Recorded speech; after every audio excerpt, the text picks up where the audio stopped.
നീ സ്ട്രെങ്തനിങ് ചെയ്യാൻ വേണ്ടിയിട്ട് നമ്മുടെ ക്വാഡ്സ്, ഹാംസ്ട്രിങ്സ്, കാഫ് മസിൽസ്, ഈ 3 മസിൽസും എൻഗേജ് ചെയ്തുകൊണ്ട് വേണം ചെയ്യാനായിട്ട്. നമ്മൾ യൂഷ്വലി ചെയ്യണ പോലെ തന്നെ സ്റ്റാർട്ട് ചെയ്യാം. കാല് സ്ട്രേറ്റ് ആയിട്ട് വെക്കും, പോയിന്റ് ചെയ്ത് വെക്കുക, ലിഫ്റ്റ് ചെയ്യും, അപ്പ്, ഹോൾഡ് ചെയ്യുക, 20 seconds അവിടെ ഹോൾഡ് ചെയ്യുക കേട്ടോ.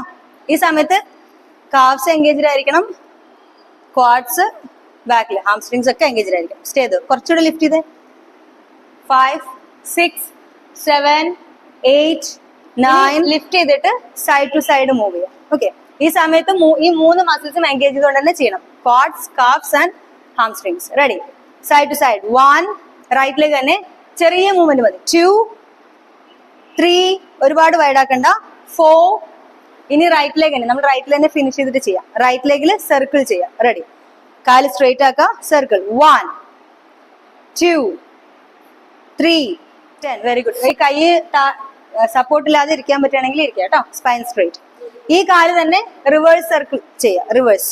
റെഡി, 1, 2, 3, സപ്പോർട്ട് ചെയ്യണ്ട. 4,